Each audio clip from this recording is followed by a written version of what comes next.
ತುಂಬ ಜನಕ್ಕೆ frame sizes ಮೇಲೆ ಕನ್ಫ್ಯೂಷನ್ ಇರುತ್ತೆ. So here I am showing the same. ನೋಡಿ, ಇದು 10x10 ಟೀಕುಡ್ frame with inner frame. ಇದು ತಿರುಪತಿ ಪ್ರಸಾದ ಮಾಡಿದ್ವಿ. ನೋಡಿ ಫಿನಿಶಿಂಗ್ ನೋಡಿ, ನೀವೇ ನೋಡ್ಬೋದು, ಗ್ಲಾಸಿ ಫಿನಿಶ್ ಬಂದಿದೆ. ಸೊ ಇನ್ನೊಂದು ಬಂದ್ಬಿಟ್ಟು 10x12 ಇದು ವೆಡ್ಡಿಂಗ್ ಗಾರ್ಲ್ಯಾಂಡ್ ಫ್ಲಾಸ್ ಮಾಡಿದ್ವಿ.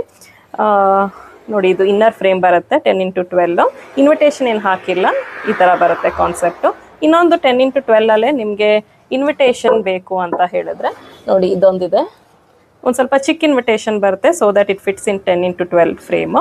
ಇನ್ನೊಂದು ನಿಮಗೆ ಸ್ವಲ್ಪ ದೊಡ್ಡ ಇನ್ವಿಟೇಷನ್ ಇದ್ದರೆ ಇದು 12x15 teakwood frame with some ದೊಡ್ಡ ಇನ್ವಿಟೇಷನ್ ಆ್ಯಂಡ್ ದೊಡ್ಡ ಫೋಟೋ ಬರುತ್ತೆ ಇದು ನೋಡಿ. ಆಮೇಲೆ ಇದು ಇನ್ನೊಂದು ನಿಮಗೆ ವೇರಿಯೇಷನ್ ಬೇಕು ಅಂದರೆ ಬೊಕ್ಕೆ ಫ್ಲಾಸ್ ಎಲ್ಲ ಈ ಥರ ಡೀಪ್ ಕಾಸ್ಟಿಂಗ್ ಮಾಡ್ಬೋದು. 1 ಇಂಚ್ ಡೆಪ್ತ್ ಬರುತ್ತೆ ನೋಡಿ. ಇದು ಹಾರ್ಟ್ ಶೇಪ್ ಇದೆ, ಇದು ಹೆಕ್ಸಗನ್ ಶೇಪ್ ಇದೆ ವಿತ್ LED ಲೈಟ್ ಬರುತ್ತೆ. ಸೊ ನಿಮ್ಗೆ ಯಾವ ಥರ ಪ್ರಿಸರ್ವೇಷನ್ ಬೇಕು ಪ್ಲೀಸ್ DM ಮಾಡಿ ಆ್ಯಂಡ್ ಕಾಂಟ್ಯಾಕ್ಟ್ ಅಸ್.